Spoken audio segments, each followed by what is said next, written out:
please come in and be seated.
Case Western Reserve University School of Medicine.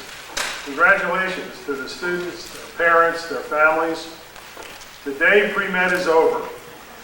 Today, the application process is finally over.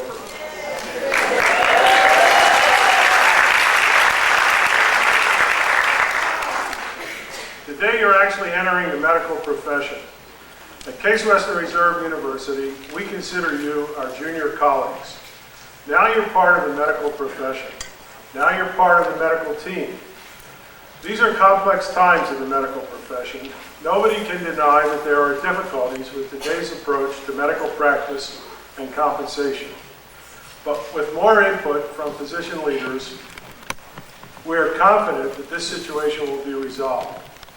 Despite these problems, medicine remains one of the most exciting careers possible.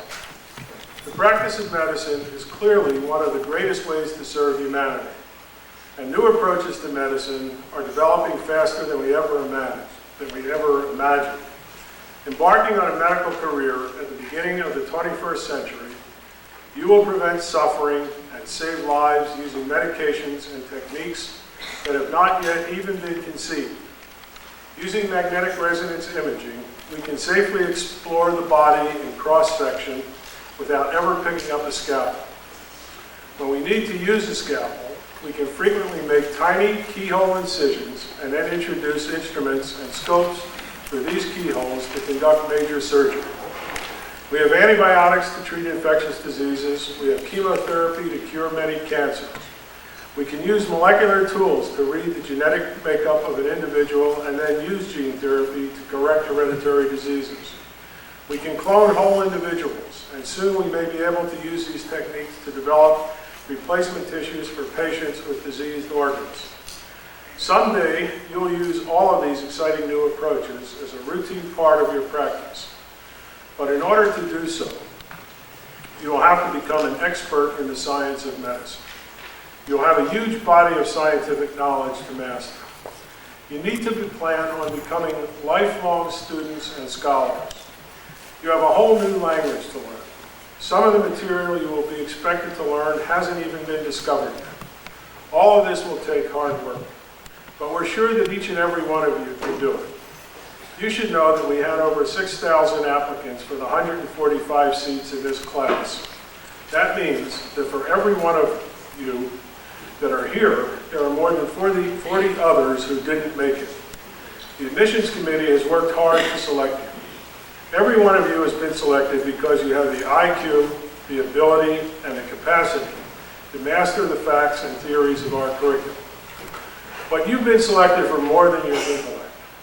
You've been selected because of your character, because you are people who care, and because you want to help people. We believe that every one of you has the capacity to become more than a doctor, more than a healthcare provider. We believe that each of you has the potential to become an outstanding physician.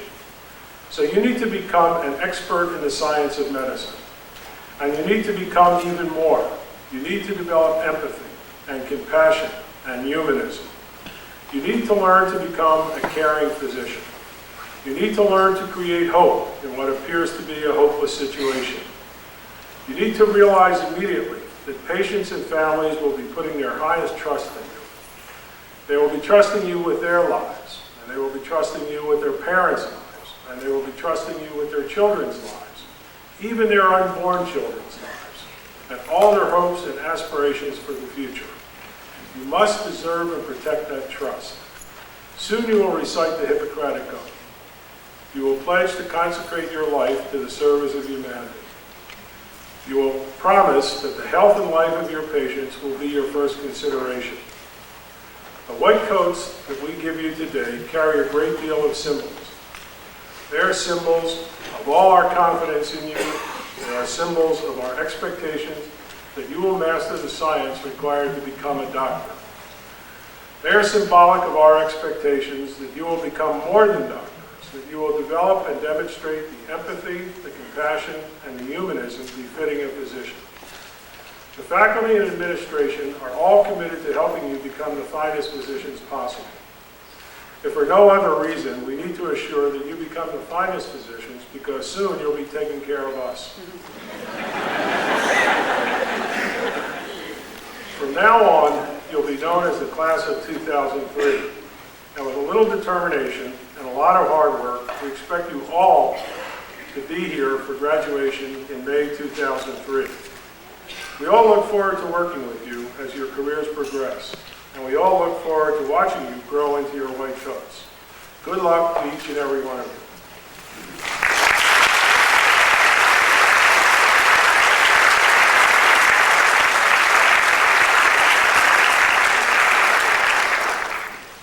Now that you're in medical school and are about to progress through, you're probably thinking almost right away what your next step will be when you graduate and go on to your residency. And our next speaker is the person who will be very instrumental in that process for you. But right now, Dr. Richard Ock, who's Associate Dean and Director of Residency and Career Planning, will speak to you about the historical perspective of White Coat Ceremony.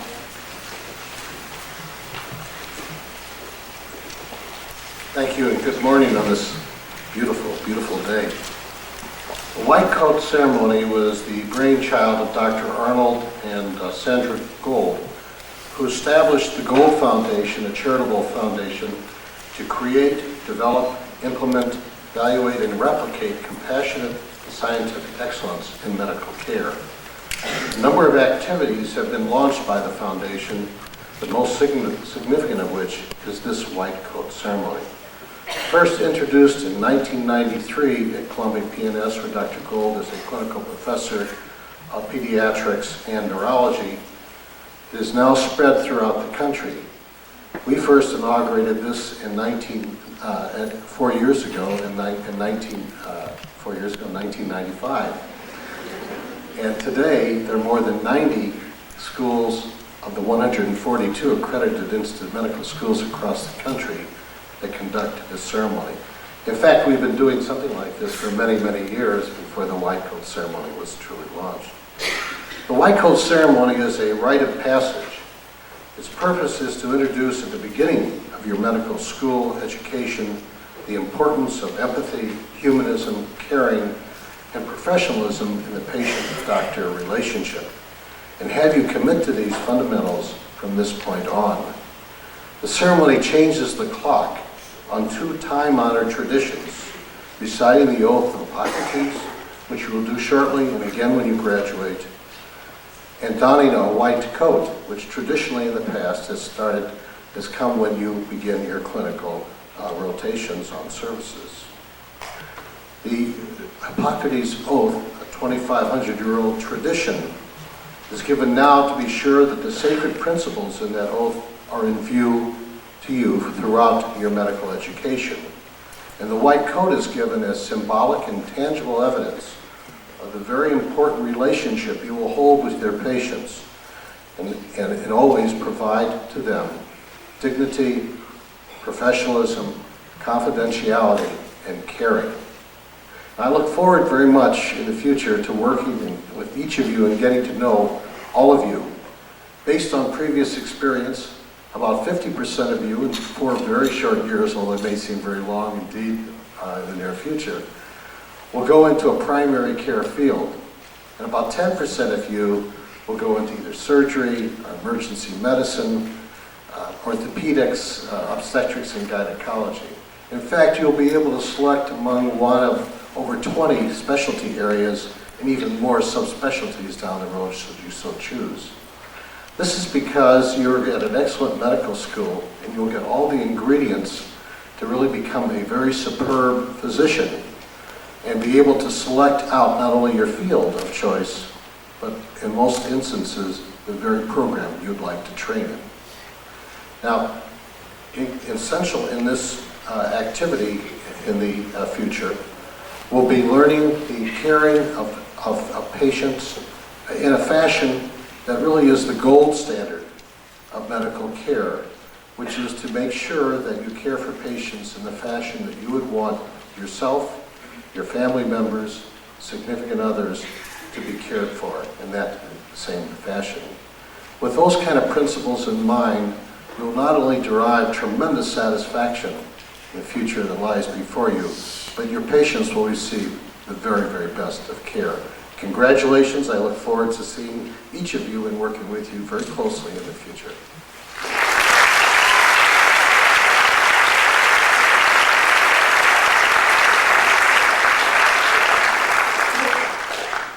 Dr. Berger made reference in his remarks to your being here for several reasons, among them having the academic ability and the scientific knowledge to become successful physicians, but even more importantly, having the character and personal attributes that we would wish to see in our future physicians.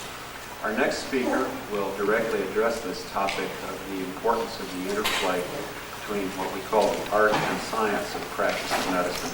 Dr. Richard Fradian is professor of surgery and a distinguished alumnus of the School of Medicine. Dr. Fradian.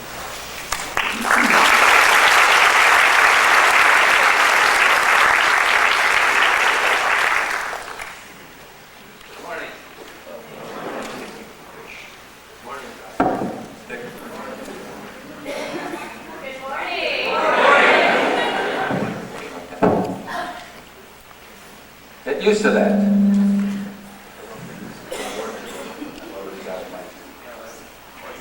I do have a... I'll try to hold it this way. Get used to that. Because when you put the white coat on, and you walk the halls of the hospital, the patients aren't going to know that you're not yet a doctor. Oh, but they're going to trust you like you are. Wow. All the hard work, all the effort, all the blood, sweat, and tears that got you here, it's all changing because when you walk through that door to the back of this auditorium, you walk through a threshold and your life will never be the same again. It will never be the same. You have walked into the profession of medicine. You are now colleagues. I'm not standing at the podium. I'm here with you because we are colleagues. And we're going to interact a lot in the next 4 years, perhaps after that as well. I guess that's why I stay in the faculty, because I love to be with students. But you have walked through a threshold that is enabling you to assume a life that you're going to learn about in the next 4 years, but you're going to learn about it for the rest of your life. We don't call it the practice of medicine for nothing. It's the practice of medicine because you're never finished becoming the doctor you can become. You're never finished. If I am not growing as a physician, then I am dying as a physician because you can't stay the same. It's 45 years since I sat where you sit. 45 years. I don't know where it went. I don't know where it went, but I still remember sitting in my first class and having Dr. Coy, who was the Dean of Admissions, present the first lecture. I still have that vividly in my mind. And I recognize that my life changed and it never went back. You're going to read the profession of the Hippocratic Oath. You are becoming professionals. And it doesn't happen in a flash. There's no lightning bolts that come down and say, yes, now you are a professional. This is a process, a growth. And you start out as truly a layperson. And somewhere along the course, you start to take the mantle of profession on your shoulder. It starts to mean something. But you're going to take an oath. What does it mean to be a professional? Well, you say, somebody who earns a living doing something special, like an athlete or whatever. Yes, you can be a professional golfer or an amateur golfer. You're not amateur doctors. What it means to me to be a professional is that you express who you are as a person in the way you practice medicine. The way you practice defines the person. That's what I profess. Who are you promising when you read this Hippocratic Oath? The doctors for thousands of years have been reading. Who do you promise? You promise yourself. You promise yourself, I will. I make a commitment. I will practice as an honorable physician who keeps the welfare of my patients uppermost in my mind when I interact with them. Let me tell you something. You're going to learn about what we call the patient-physician relationship. Relationship of doctor to patient. Keep in mind, folks, that is a sacred relationship. Inviolable. Now, there's many institutions in our modern society trying to get between the patient and the doctor. Insurance companies, government, agencies. Everyone is trying to tell the doctor sort of how to practice medicine, what you can and can't do. Forget all that. Your primary concern is the patient. It's hard, but never give that away. That is a sacred responsibility when a person comes before you. They don't know you, you don't know them. They trust you with their life, the life of their loved one. They lay it down before you. You must be worthy of that. You have to be worthy of that. Now, how do you become worthy of that kind of trust, that kind of privilege? Well, you have to be competent. You have to know what you're talking about. You have to learn the mechanics. You have to learn the didactics, the intellectual concepts that allow you to practice medicine. Medicine is an incredibly complex profession. Multiple specialties. It takes a lifetime to learn just a small part of it. But you have to be competent at what you do. Otherwise, you're a fraud. Plain and simple.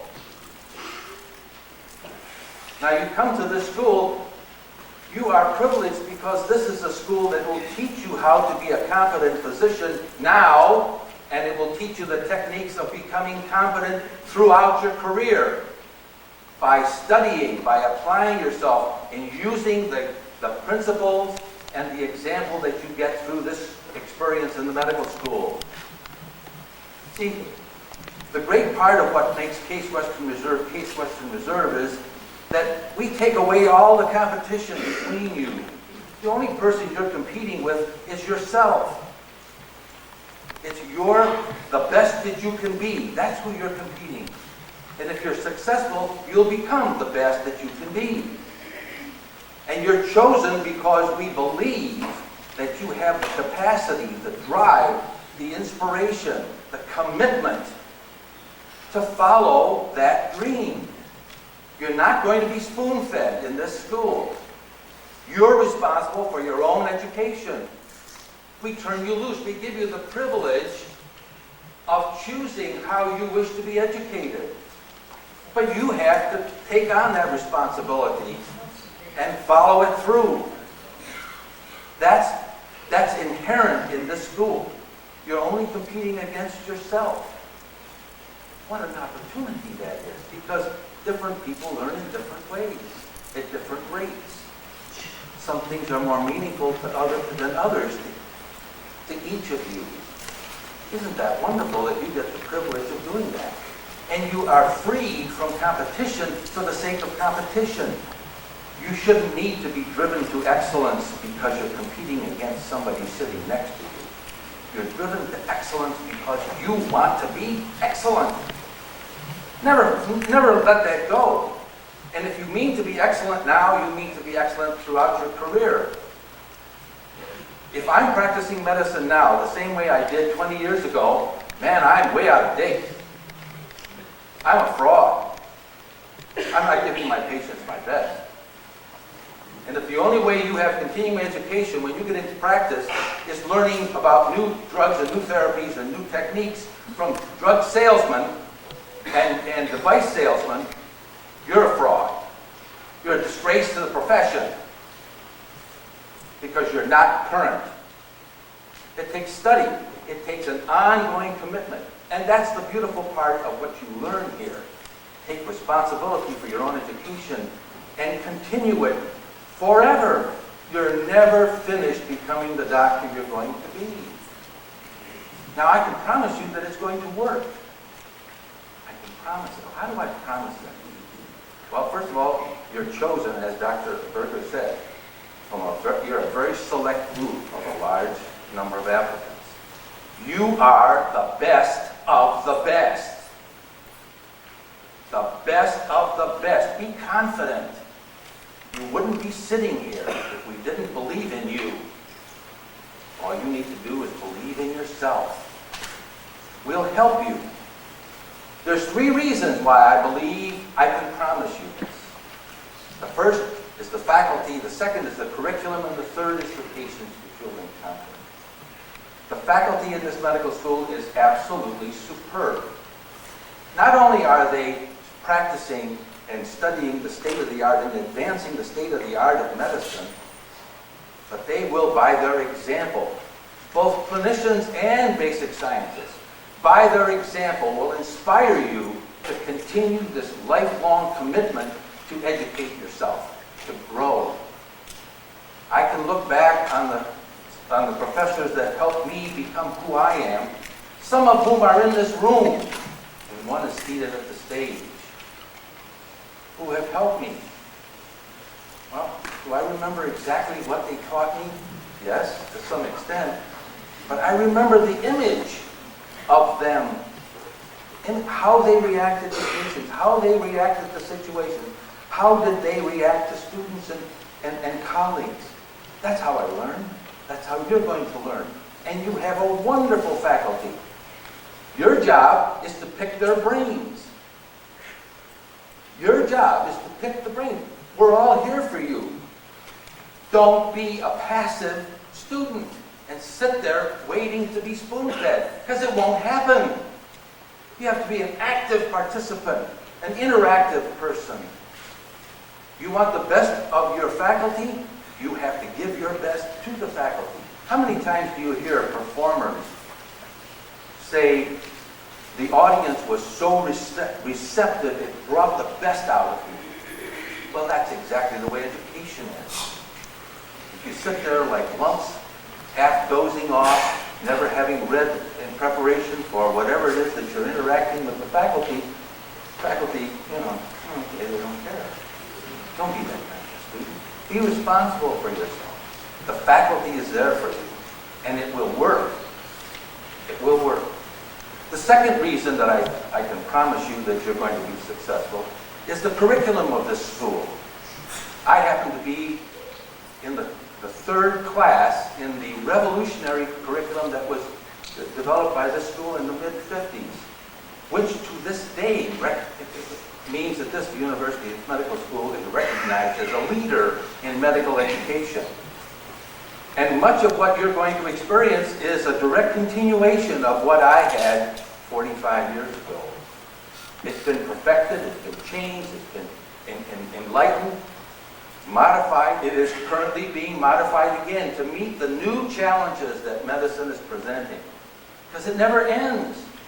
It never ends. Change is inevitable. We have to prepare you to practice in the new milieu that I could only dream about when I was in medical school. And now it's routine. And by the time you're finished, and perhaps one of you stands before a class in 2025 giving this talk, you can't imagine what medicine is going to be like. But you're going to have to be prepared to practice in that milieu and to teach it to the next generation. If not you, who? You're the leaders. So the curriculum is so good. It integrates basic science and clinical science. And we talk about that. This lecture today will exemplify that to you because in a few minutes you're going to meet your first patient. You're going to meet your first patient. You haven't even put your white coat on. But you walk through the door. You walk through the door. And so you have the privilege of meeting your first patient in your first experience in medical school. We mean what we say when we talk about an integrated curriculum. It makes it easy for you to put two and two together.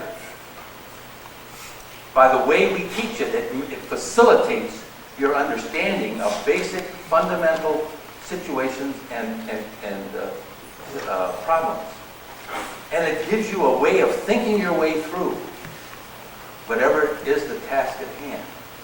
Man, if you can learn that now and practice that the rest of your life, you're going to be absolutely outstanding doctors, leaders in the community, leaders in medicine. And that's what we expect of you. So you have the faculty, you have the curriculum. The third part of it is you have the patients that you're going to be given the privilege of taking care of. If you don't remember another thing that I say today, remember this. Patients are gifts. Gifts. They're not burdens. They're not things. They're not diseases in room 415. It's not the bowel obstruction in 415 or the congestive failure in 322. Patients are gifts. Now, sometimes it's hard to remember that when you get a derelict come in off the street in the emergency room that you have to delouse and you have to take the maggots off.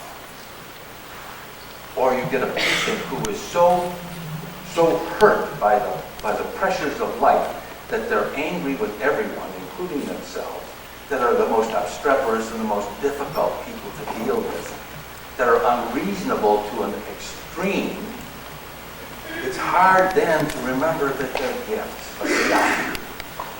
Because a good physician understands why they may be acting that way and doesn't judge, but seeks to address the root causes of the problem. Now, sometimes it's not soluble, but a good physician seeks the solution and opens the door to social services and other community agencies that may be available that the person never knew about, that could change their life forever.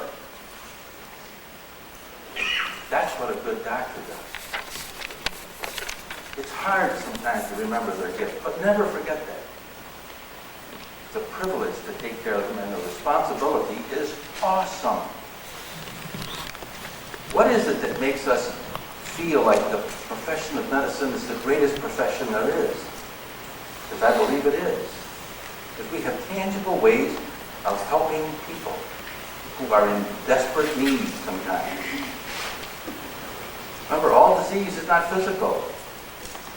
All disease is not physical. A lot of it is mental. A lot of it is emotional. Some of it is spiritual. We have to be prepared to meet the needs of the patients.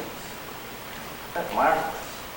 See, nowhere are you challenged more than when you take care of patients with incurable disease. Obviously, the easiest practice is to take care of people who have self-limiting diseases, who will get well no matter what you do, unless you do something that interferes with the natural process that is built into the human body to repair itself. Okay, you can do that. But it's simple when you're taking care of patients with self-correcting problems. It's quite different. It's quite different when you have a chronic or an incurable disease. Because the sense of frustration may grow within you. And you may want not to take care of those patients because they don't give you much reward, satisfaction, because they're suffering and you can't do anything about it. Well, it isn't always that dramatic. My wife had breast cancer. And she's now almost 17 years. And of course, we count the anniversaries very carefully. Does that mean she's cured? I hope so. With breast cancer, you never can be sure. Does she have an incurable disease? You bet she does. Because she's had bilateral mastectomies. Every day, she has to go through the process of recognizing that her body image has been severely altered. She has to accommodate that. Does she do it well? She does it with grace. But she still has to make the accommodation. Does she need support? Yes. Does she need to have her spirit nurtured so that she doesn't get depressed? Sometimes she does. That's the nature of incurable disease. Well, how does a physician respond to that? You can't cure the illness. But you can heal the patient. What a difference that makes. The science of medicine seeks to cure.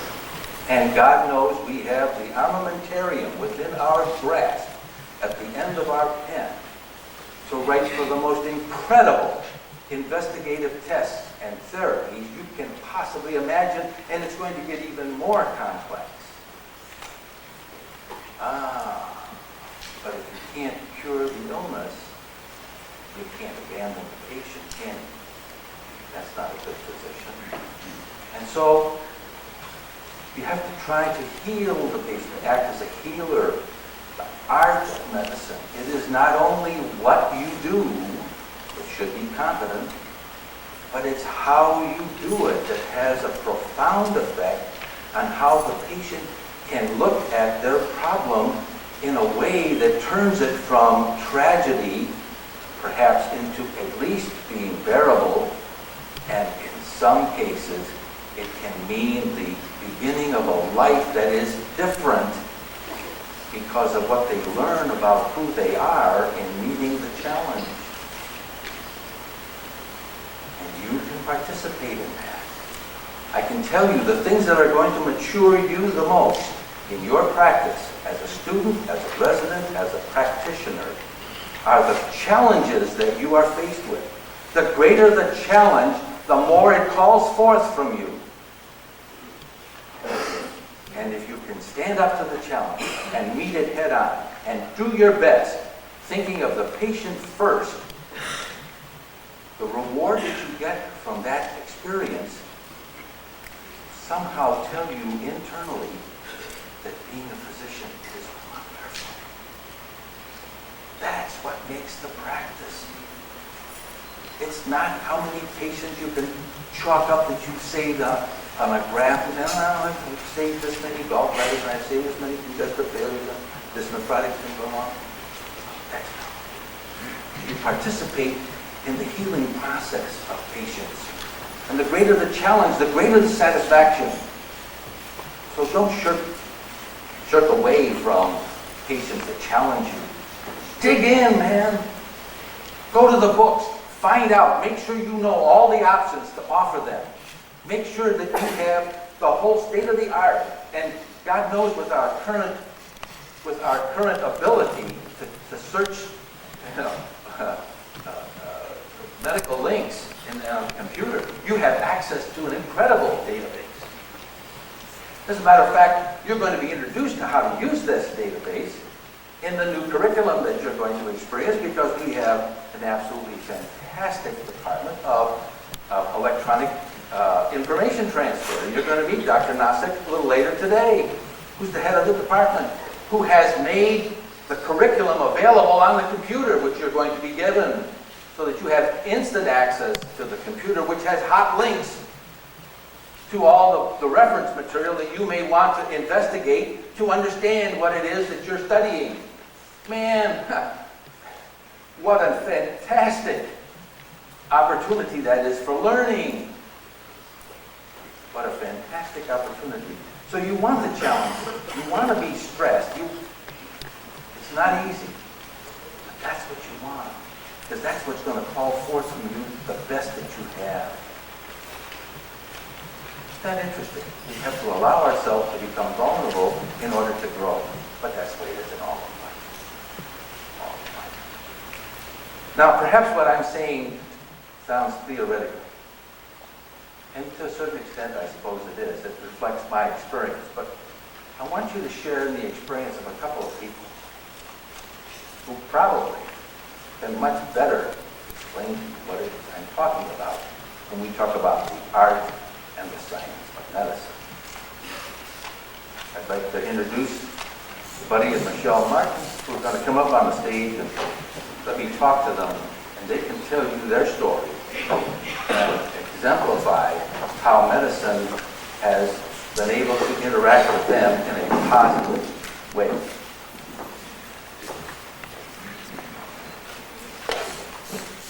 Let me tell you, it takes a lot of courage to do this. Not because they're meeting a lot of strange people, strangers, but because I'm going to ask them to think about some things that went on a few years ago that they probably would not like to think about. But they've come here today because they want to help you understand that there is an art to practicing scientific medicine. Michelle, how are you? Buddy? I'm going to let you hold this and you can pass it back and forth. Buddy, tell us a little bit about the events of your accident without going into great detail. Give them an idea of what happened to you. I was involved in a motor vehicle accident which resulted in a fire. May of 90, so it's been a little over 9 years. And I was hospitalized at Metro for roughly 4.5 months. Lost my right leg above the knee, here the scarred 85 to 90% of my body. And that alone has been a lot to deal with, besides overcoming just trying to survive. And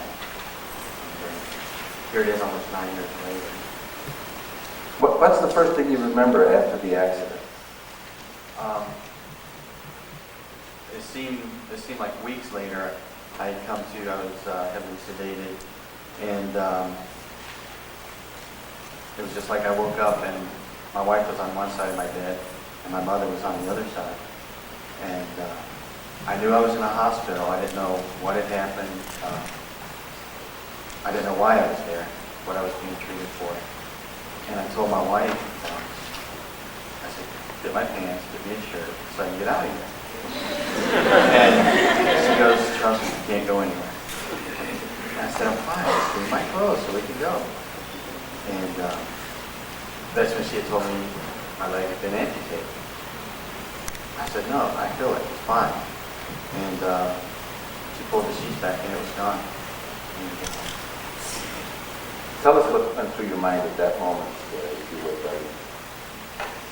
it was hard. Were you angry? I was very angry. Can I you had tell been us in who the you were military. angry at? I think I was angry at everyone. My wife, my family, God. I was in the military for 4 years before this happened.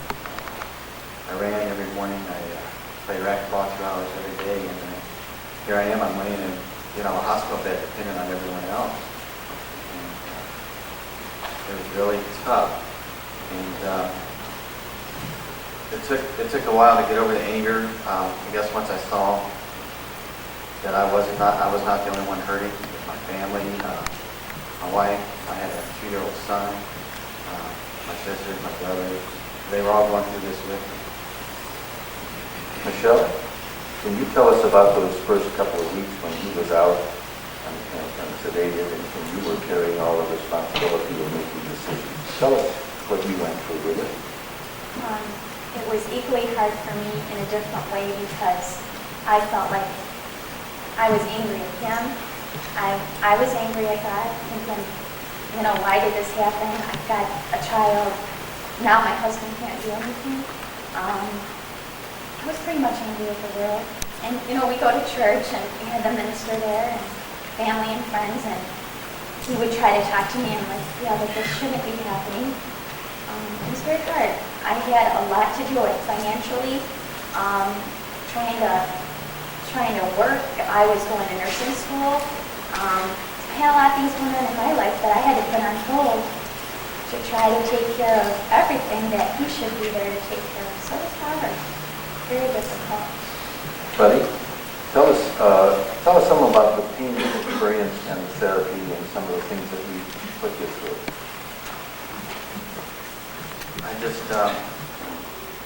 I remember going through the dressing room 3 times a day to start with.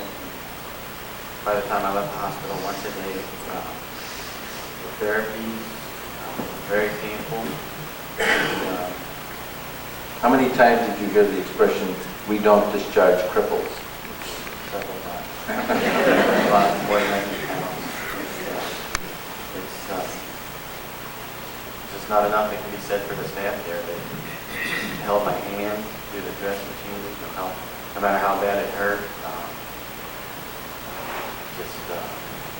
Who were the people that gave you the support from the staff? The nurses, the doctors, I had questions or concerns. They took the time out. They would sit down. They weren't real rushed, They would spend the time with me that I thought I deserved and that I needed. If they could not answer my questions, they would point me in the right direction. How about social service? Social workers, they spent housing hours with us, with the family, not just myself, therapists, volunteers. When did you come to the realization that life was not over and that you could make something of yourself in spite of the scars and the amputation? Tell us about how that happened. It was probably a couple of months after my accident, just seeing the pain. I don't know who was suffering worse, my family or myself. My family tried not to cry when they would come in and visit, but you still sense the pain, you can see it. And I told myself, if I can make myself better, if I can get up, get back on my feet, it's not going to only help myself, it's going to help my family, it's going to help my kids as they grow. And, I think just being in a close-knit family, that's what did it. Michelle, can you tell us what help you got from the staff? One important thing was, Dr. Pratt, he's like my idol. So. I still, to this day, every time he walks in the room, I get all, But when the first night we were there, I don't think we actually saw him the first night because by the time he got to the burn unit and actually got on the floor, we had seen so many different people. But I remember the next morning he did come in.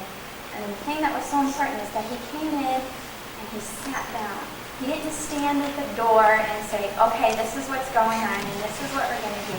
He came in, he sat down with us. You know, he put his arms around us. You know, we're hurting, we're crying, we're in a lot of pain.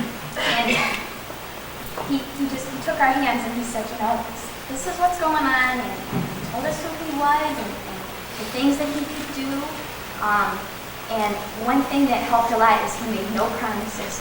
He said, I'm going to tell you right now, his chances of living are a lot less than his chances of, you know, dying. He said, you know, he's 85 to 90%. That means he's got a 10 to 15% chance.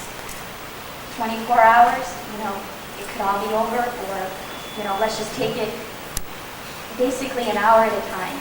And he would tell us, this can happen, this can happen, this can happen. And he prepared us for everything in advance. And when it did happen, it was like, oh, you know, he said that would happen. Infection, blood clot, the pain, just all the different things that were involved. He told us beforehand. So then when we did have an up moment, it was really an up moment. You know, I think that was very important. And we were prepared for anything. Tell us about life now. What's happening? What you're doing with yourself? Life is good. It got better. I'd say 9 years ago, I thought it was over. Nothing, that was it. All my dreams were gone. I'd never have the house I wanted, never have the white picket fence. I could say I have the house I want. I'm an RN. I've been an RN since, well, I actually was going to school when this accident happened. I graduated in 92. I worked at Metro in the trauma department for 10 years. I haven't worked for 2 years, but I am going back to school. I want to be a nurse anesthetist, so I'm working on my master's right now. We have 2 children now. We were told that we probably would not have any more children because of the extent of the injuries and the wounds. And we have a daughter who will be 6 in September, and my son will be 12. So, and they're doing great. And they enjoy their dad a lot. Now, buddy, tell us about the support group. I got involved with this support group about 7.5 years ago. And the way that started, there was a volunteer at the hospital in the burn unit, and he would come in once a week, and he was there every Thursday. He would take me down to the scrub table. He would be there with me, and just to see, you know, wow, somebody, you know, can come through this. And he was burned, I think, 3 years before me, and just to see him doing so well, it really motivated me. And the support group formed right after I was discharged from the hospital.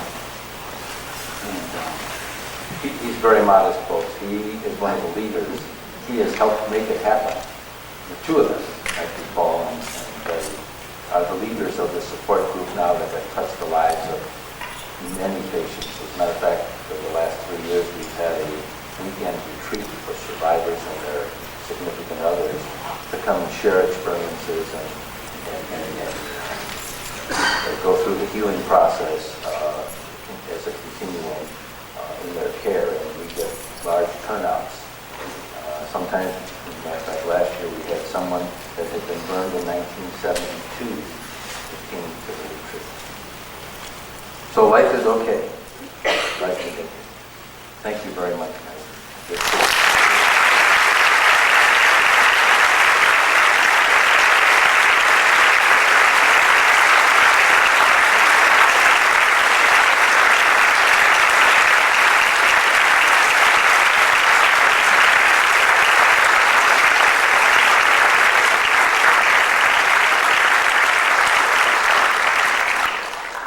Now you've had a touch. What is it that we experience? What is it that makes us feel the way we do?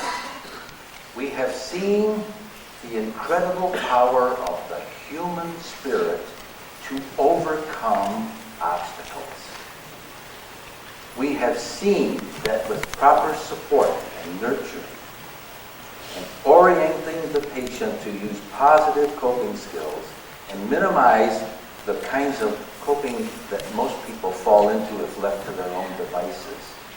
But you can overcome incredible obstacles. Is he cured? No. He'll live with those scars for the rest of his life. Is Michelle cured? No. She'll live with those memories. And every time she thinks about this, she goes through the same process that she went through just a few minutes ago. But there's a triumphant transcendency to the human spirit, and you can tap into that. And when you do, the feeling that you get is indescribable. That, ladies and gentlemen, is the practice of medicine. It is not the number of degrees you have, or the number of awards, or the scientific associations you belong to, or the number of papers that you write, or the number of lectures that you give. Those are all wonderful things. That's not it. The practice of medicine is in here. You have the opportunity to tap into that. It's yours for the taking. If you choose to practice science with art, humanism, it's really the golden rule. How would you like to be treated, or your loved one, going through a terrible crisis for which there is no cure, but there is healing possible? That's what you're invited to become, to share in. That's what I mean when I say colleagues. That's what I want for you. That is the practice of medicine.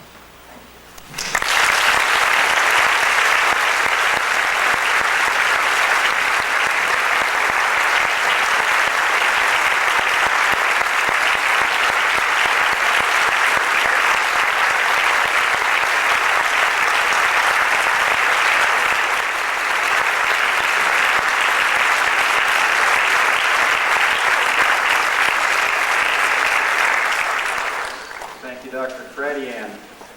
Well, now we'll give you your coats and get on with your careers as medical students.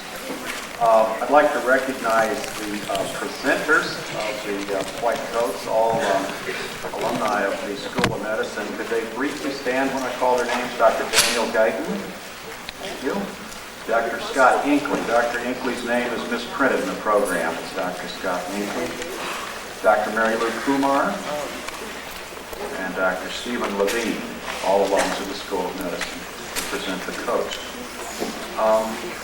I'm going to call your names up in groups of 4, since we have 4 presenters. Just give you some brief instructions on how we'd like to do this to minimize confusion, and I apologize for any mispronunciations. We'll get this right by the time you graduate.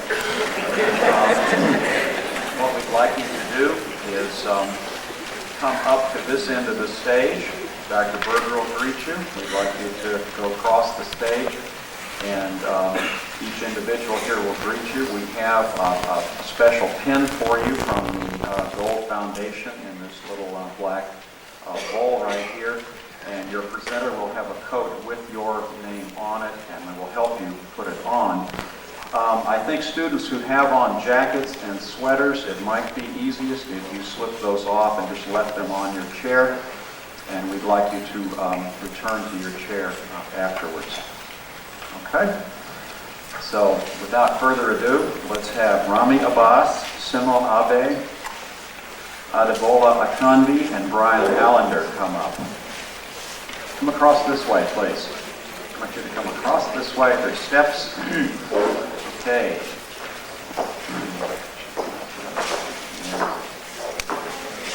All right.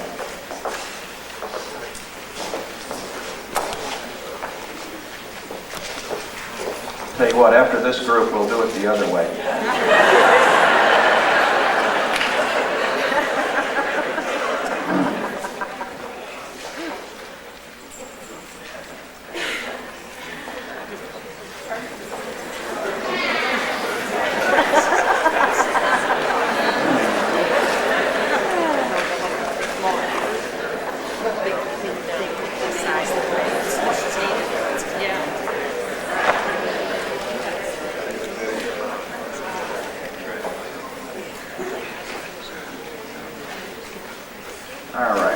is flowing the right direction now. All right, with Ryan Almeida, Rebecca Amaduri, Nathan Engel, and Timothy Aaron. I want you to go that way.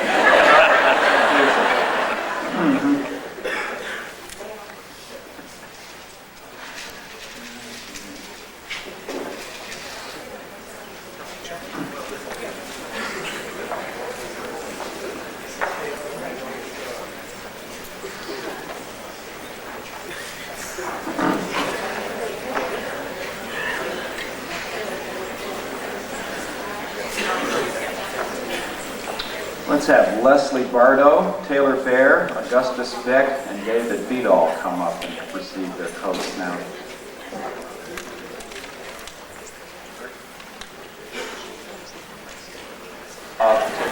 To stand, maybe we could have them in, this entire row get up.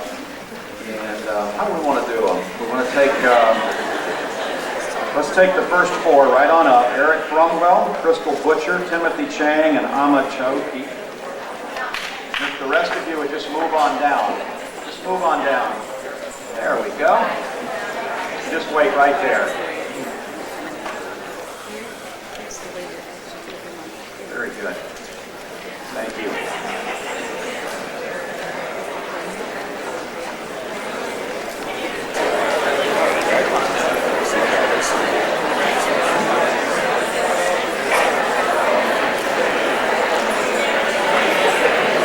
Hannah Snodgrass, Melissa Snyder, Michelle Stringham, Rabinda Sambiraja, Dominic Thacker-Mann, and Gus Theotis.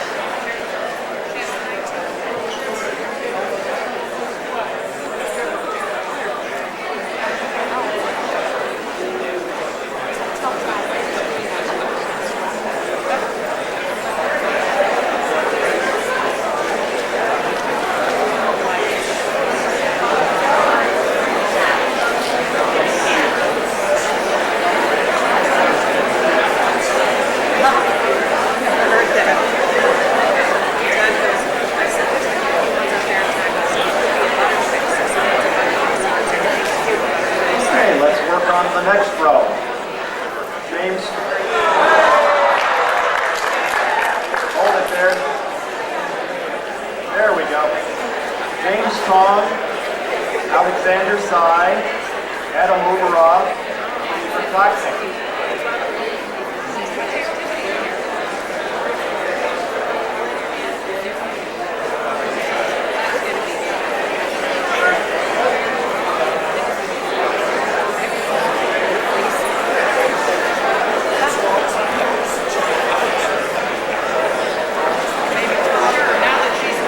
Scott Walker, Joseph Wellington, Lee West, Ilsa Weichers.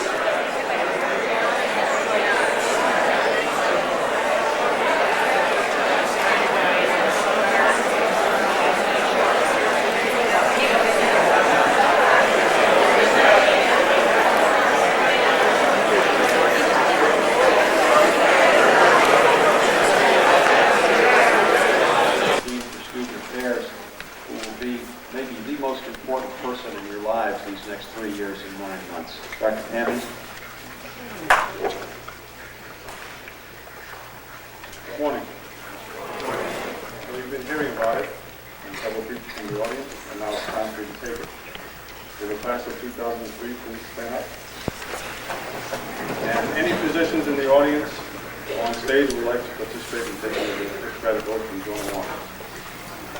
Repeat after me. Now being admitted to the profession of medicine, I solemnly pledge to consecrate my life to the service of humanity.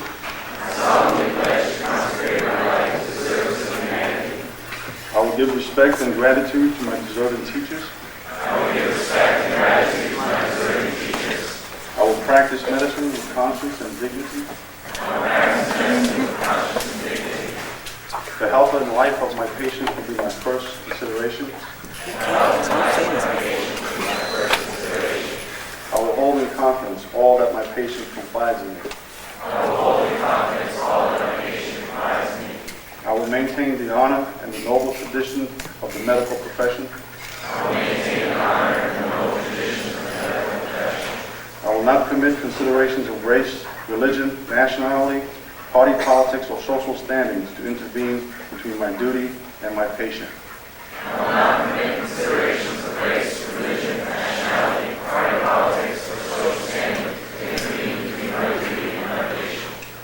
I will maintain the utmost respect for human life. Even under threat, I will not use my knowledge contrary to the laws of humanity.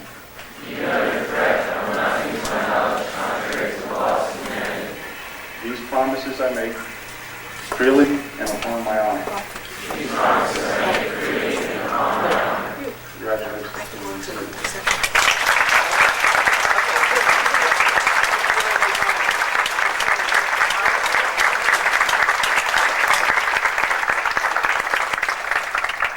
Now we'll introduce Dr. Ken Smith, the Vice Dean and Chairman of the Department of Family Medicine.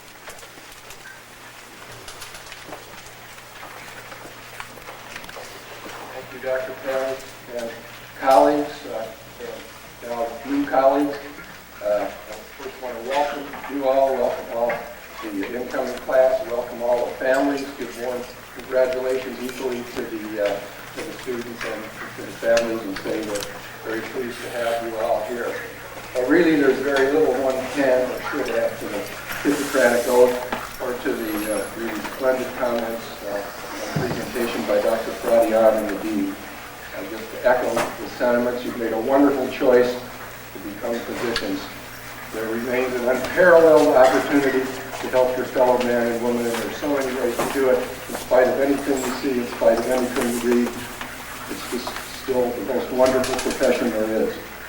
Personal doctoring, taking care of patients, whether that's a primary care doctor or a surgeon or a burn doctor. I hope whatever direction your career takes, you will focus on the care of patients as part of it and have that experience. But one of the wonderful things about medicine is that anything's open to you. You want to do research or public health or work in the developing world or any combination of these. They're all equally worthy, equally exciting, and everything is possible. As Dr. Fradian said, there's strong tendency to see medicine as a job, a trade, a business, rather than a profession. This would have very detrimental effects on the care of patients. I recently heard the president of the AMA, who I know, and she's on a flood floor against them, and she commented on this and how detrimental this would be to the care of patients. Said that society is looking to us to preserve the profession, and that means the society is looking to you to preserve the profession because you are the future of the profession, and to keep it as a profession, you must do what Dr. Fradian said and keep the patients uppermost in your mind. CWRU, Case Western Reserve, probably never call it Case Western again from now on. Everybody calls it CWRU, is really famous for combining the best of science with a humanistic approach to medical education. As Dr. Berger said, from this day on, you're going to be colleagues at the school. You're going to receive the best possible education to prepare you for whatever direction your interests take you. You'll join a lot of very famous and distinguished graduates of the school, from Nobel Prize winners to Dr. David Satcher to others who are proud to be graduates of the school. I want to then welcome you again, say that we're all very proud of you. All of us in administration, and of course all the faculty are here to help you. We look forward to having you here. We look forward to working with you. We welcome you to medicine as a profession, and we will begin working with you very soon. So thank you for coming here. This concludes the ceremonies, and we'll adjourn to the PRB.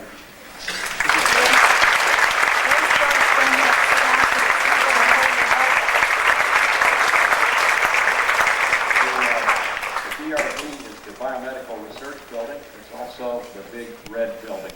And so about 25% of this class are students who went to school at Case Western Reserve University. For those of you who aren't familiar with the layout, if you just follow them, you'll get there.